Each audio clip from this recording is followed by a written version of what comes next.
You should maintain the silence. Present perfect continuous tense. Repeat it. बोलिए present perfect continuous tense. Present perfect continuous tense. Present perfect continuous tense. Present perfect continuous tense. Present perfect continuous tense.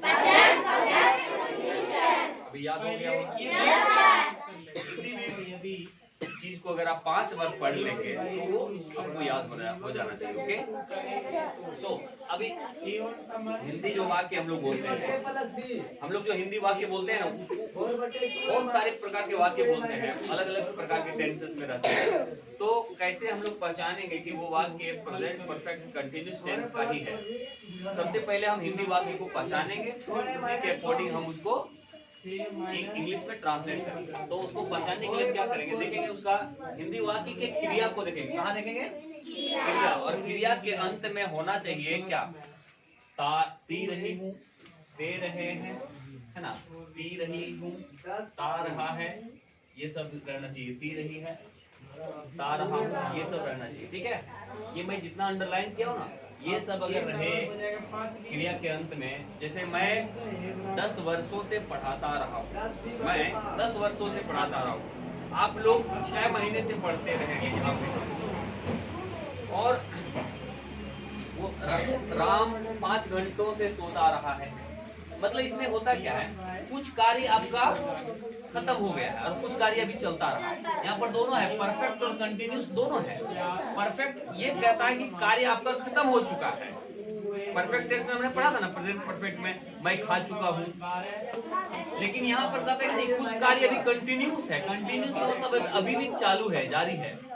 मतलब आधा खाना खा भी लिए हैं और आधा खा भी रहे हैं, अभी थोड़ा सा खा रहे हैं। तो मैं खाता रहा हूँ, मैं आधे घंटे से खाता रहा हूँ, ठीक है ना। वो 5 घंटों से सोता रहा है।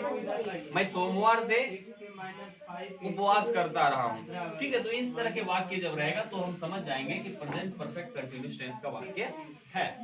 अब जब हम हिंदी वाक्य को पहचान लिए, तब हम उसको ट्रांसलेट कैसे करेंगे अंग्रेजी में। तो सबसे पहले अफर्मेटिव सेंटेंस होता है। अफर्मेटिव सेंटेंस बोलिए सबका। Affirmative sentence. Affirmative sentence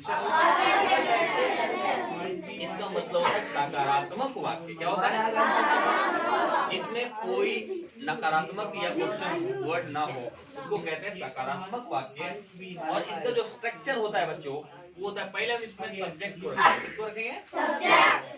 subject रखेंगे। उसके बाद हम हैज या हैव को चूज करेंगे according to the subject. According to the subject हम हैव या हैज में एक चीज को चूज करेंगे।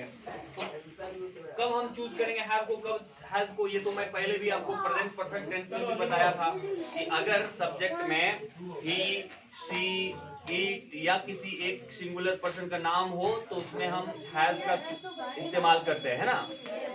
अगर सब्जेक्ट में आई, वी, यू, दे या फिर प्लूरल नेम्स रहे, तब हम किसका प्रयोग करते हैं?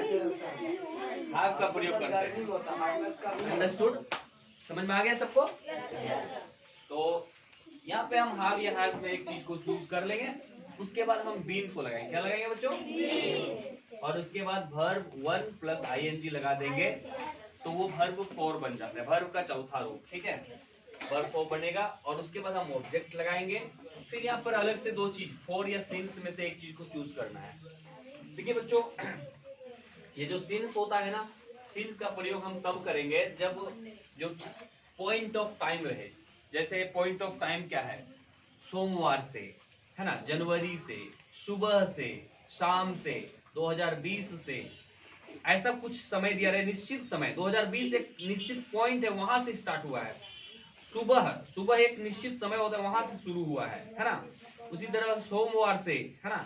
इस तरह का जब पॉइंट ऑफ टाइम रहे, जैसे मैं 2012 से पढ़ाता रहा हूँ, तो ये एक निश्चित समय का यहाँ पर बोध करा रहा है ना, तो वहां पे हम सिंस का प्रयोग करेंगे। मैं सुबह से पढ़ाता रहा हूँ, तो ये भी एक पॉइंट ऑफ टाइम, सुबह से स्टार्ट होता है। तो तो उसको हम वहाँ पे सिंस का प्रयोग ओके। अब जब फॉर का इस्तेमाल तब करेंगे जब ड्यूरेशन ऑफ टाइम मतलब समय अंतराल हो, जैसे 5 घंटों से, मैं अभी 2 घंटों से पढ़ाता। कितने घंटों से? 2 घंटों से। तो 2 घंटा कब शुरू हुआ ये नहीं बताया जा रहा। ये 2 घंटा कब शुरू हुआ ये नहीं बताया जा रहा है, ये सिर्फ कहा है 2 घंटों से। तो ये 2 घंटा एक समय अंतराल है। क्या है? एक समय ड्यूरेशन ऑफ टाइम है 2 घंटे।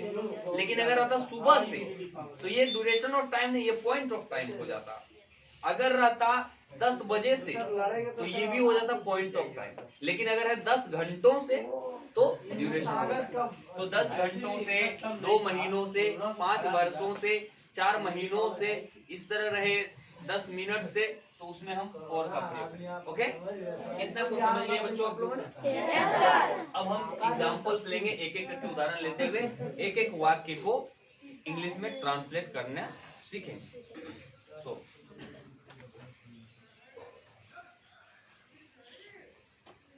आज जितने पढ़ने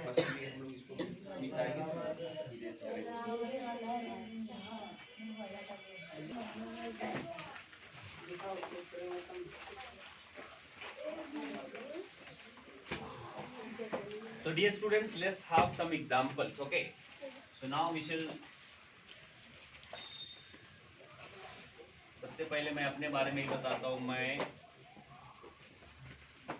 10 वर्षों से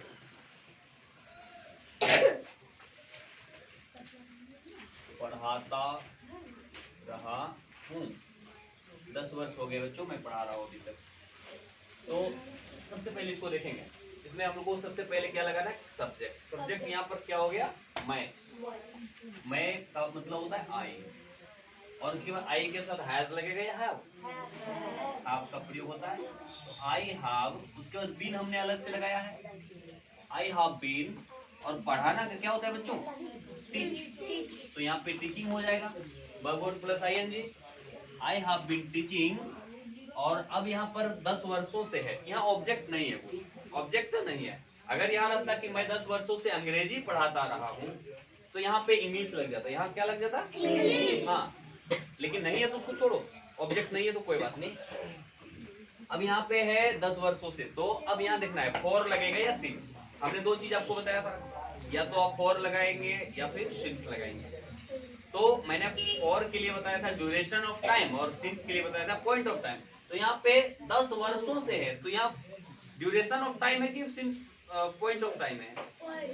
पॉइंट नहीं है, ड्यूरेशन ऑफ टाइम है। 10 वर्षों से, कब से स्टार्ट हुआ ये 10 वर्ष पता नहीं है, किस ईस्वी से स्टार्ट हुआ ये पता नहीं है, एक समय का ड्यूरेशन दिया हुआ है कि 10 वर्षों से। तो यहाँ पे फॉर का प्रयोग हुआ। किसका प्रयोग? फॉर। और यहाँ पर 10 वर्षों का क्या होता है? 10 years. So finally the outcome has been come. I have been teaching for 10 years. मैं 10 वर्षों से पढ़ाता। I have, सबको बोलिए, I have been teaching for 10 years. I have been teaching for 10 years. मैं 10 वर्षों से पढ़ाता रहा हूँ। I have been teaching for 10 years. Okay. आप लोग सुबह से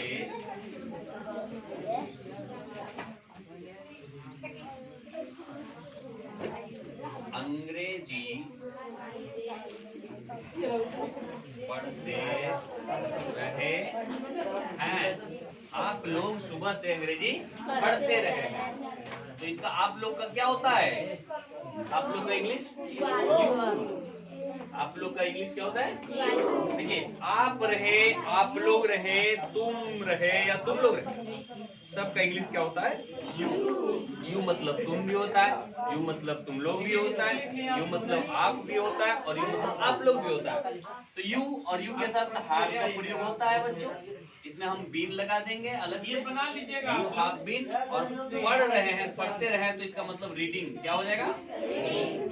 यहाँ पे रीड और टीच में अंतर समझते हैं ना? पढ़ाना अरे सेम टाइम अगर रहेगा तो टीचिंग, और पढ़ना रहेगा तो रीडिंग। और रीडिंग अब यहाँ पे सुबह से है, अब ये देखिए बच्चों सुबह का से 5 नंबर ये में पॉइंट ऑफ टाइम है, क्या है बच्चों? नहीं हाँ, होगा। निश्चित समय है, इसीलिए हम यहाँ पर सीन्स का प्रयोग करेंगे, मॉर्निंग लिखेंगे। और यहाँ पर अंग्रेजी है तो अंग्रेजी के लिए हम लोग इंग्लिश यहाँ पे ऑब्जेक्ट लगाएंगे, क्या? बराबर है इंग्लिश नॉट इक्वल टू सी और में सी आणि पहिलका दोनों बराबर है। मॉर्निंग। कोई हल नहीं, कोई हल नहीं होगा। तो you have been reading English since morning, बोलिए मेरे पीछे।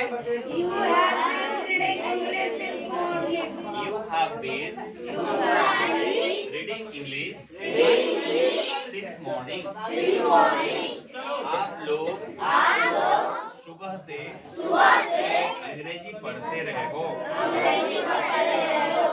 You have been reading English since morning. You have been reading English since morning.